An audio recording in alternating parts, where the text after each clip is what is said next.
What's up, guys? Mickle here, and in my opinion, there's really only two cryptocurrencies out there right now that have a legitimate chance of really transforming our current financial system. One of those assets is Bitcoin, and the other is XRP. Well, in this video, I want to give you my perspective why I think XRP is ultimately going to beat out Bitcoin, despite the fact that right now Bitcoin actually has more liquidity and more of a market dominance. I want to share some fascinating things that I don't think really get brought up by the XRP community a lot. And one of them actually has to do with Satoshi Nakamoto potentially returning to Twitter earlier today. In this video, we're going to talk about that, but really go over why XRP has such a massive advantage over something like Bitcoin. Towards the end of the video, though, I want to point out some fascinating statistics that came out later today that had to do with a potential bank collapse.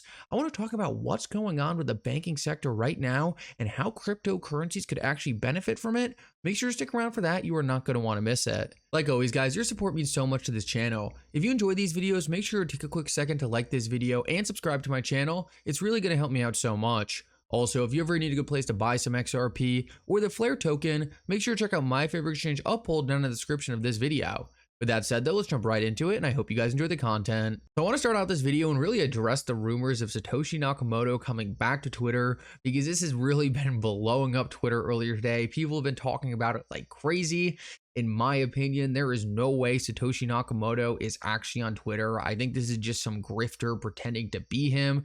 So definitely be careful of interacting with this account.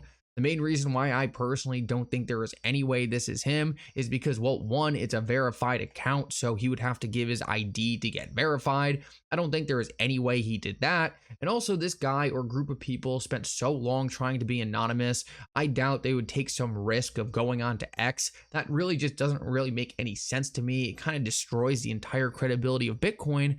But that's the real point I want to make here, because even though I don't think this Satoshi Nakamoto account is actually Satoshi Nakamoto, I still don't think there's any way possible the US government doesn't know who Satoshi Nakamoto is. And that means eventually everyone's going to know who Satoshi Nakamoto is, because the US government is not going to keep that secret forever. And the main reason I don't think he's going to be able to stay anonymous is because this tweet right here by Hal Finney in 2009 stating running on Bitcoin. For those of you who don't know, Hal Finney was actually the person who received the first Bitcoin transaction, meaning that we actually know one of the very early people involved in Bitcoin. Now, is he one of the members of the Satoshi Nakamoto crew?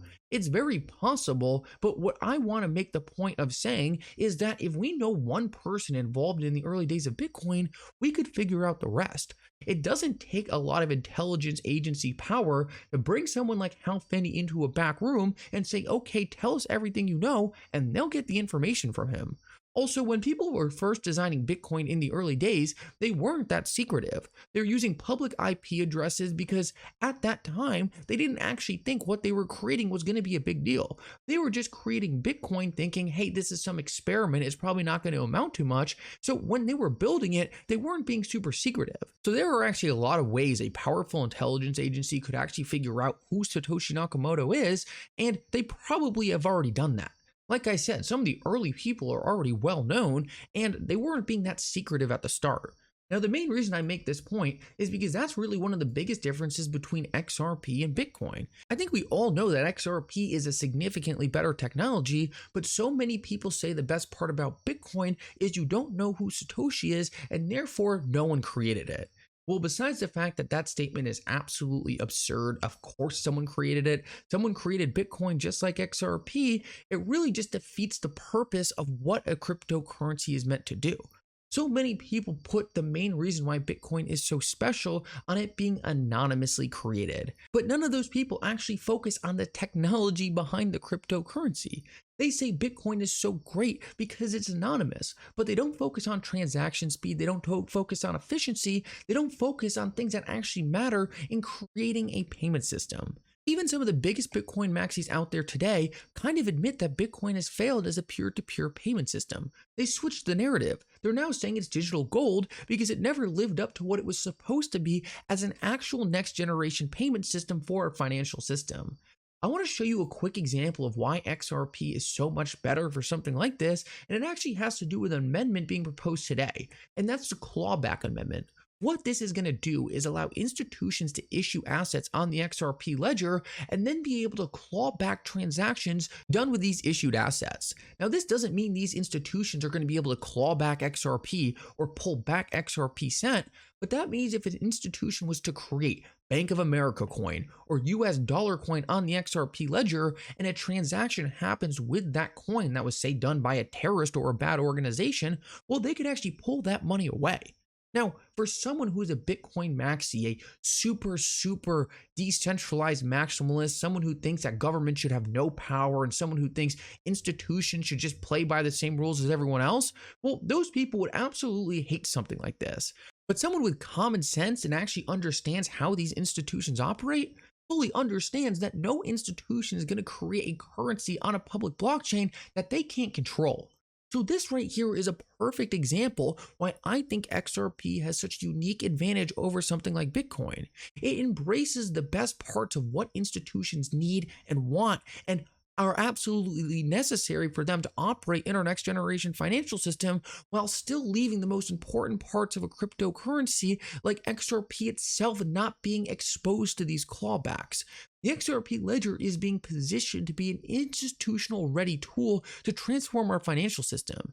And meanwhile, Bitcoin is being held back by the decentralization maximalists, the people who are so scared to see Bitcoin change in the slightest, it's just getting left in the dust. This is one of the main reasons why I just think the XRP ledger has so many advantages.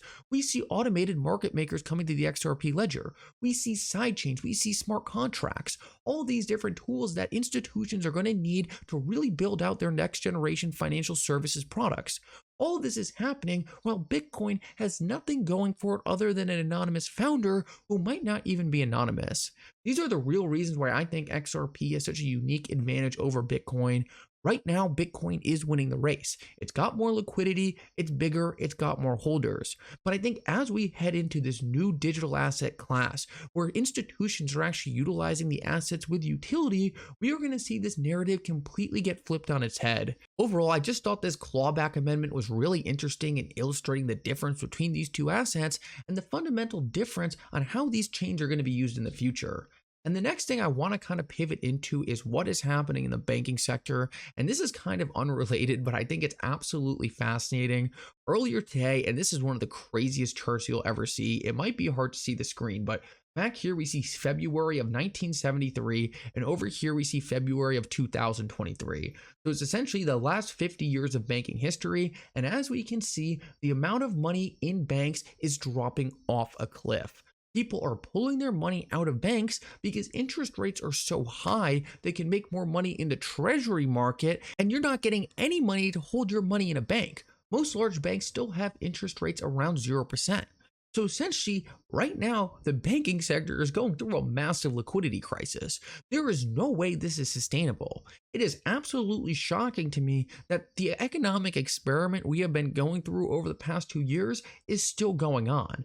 I cannot believe banks have not been freaking out at the sight of this chart. They are moving billions of dollars every single day. It actually says 2.5 billion every single day. It's flowing right out of the banks and into the treasury market. This is a massive issue for the big banks. If they can't retain these deposits, they're going to be in massive trouble. And it's one of those things that really just makes me look at something like Citi coin or JP Morgan coin or Bank of America coin and think these banks have bigger issues than trying to compete with someone like Ripple. That's not really the point in this video. I just wanted to make that point because the banks are in big trouble right now. The other thing I wanted to point out is that the US government is currently paying an absurd amount of money on its debt. The US government, for the first time ever, is actually paying more money on its debt because of high interest rates than it is on its national defense. So what is the point I'm trying to make here with these statistics? What is happening in the market right now is extremely unsustainable. This high interest rate environment, while it has worked in the past in completely different economic scenarios, it is not working right now. We are completely destroying the critical infrastructure in our nation. Banks have money flowing out of them like crazy, and the US government is paying more money on interest payments than its own military. This is a massive problem, and it's so obviously unsustainable. The reason I am bringing this up is because the whole reason we even went into the massive bear market we have seen over the past couple years, the whole reason we saw the stock market fall off a cliff, the whole reasons we saw cryptocurrencies nosedive was because the Federal Reserve was jacking up interest rates. A lot of people out there are under the impression that we are going to have high interest rates for a very long time, that we are never going to go back to low interest rates, that the Federal Reserve is going to keep hiking to higher interest rates. Guys, they cannot afford to do that. They're either going to bankrupt this nation with the high interest rates, or they're going to kill every single major bank. Now, if you think that scenario is probable, well, then maybe you are right. Me personally, I don't think that's going to play out. I think right now the Federal Reserve is playing a very dangerous game of trying to keep interest rates as high as possible to try to get inflation back down to normal rates, and we're actually a lot closer to doing that than many people think. As you can see right here, these are 3 different charts of inflation over the past couple months, and as you can see, we are crashing down to the mean. This is a very positive sign because inflation is moving in the right direction for the Federal Reserve to cut interest rates again, all while we are essentially entering a non-sustainable period for these high interest rates. My prediction is that eventually, very soon, the Federal Reserve is going to have to pivot on these high interest rates. And the second that happens, we are going to see liquidity flow back in the cryptocurrency market. I already think we're seeing the early signs of that. The other week, the Federal Reserve chose not to hike. We have seen some positive price appreciation in the market, but I think we're just getting started. Overall, this should just illustrate to you that the people who are saying we are doing higher for longer, that we're going to be in a high interest rate environment for a very long time, aren't paying attention on what's breaking on the back end, because guys, this chart right here should tell you all you need to know about how sustainable the current environment is. Anyway, guys, thank you so much for coming. I hope you enjoyed this update. If you did, make sure to like and subscribe. It really does mean so much. And for now, Mickle out.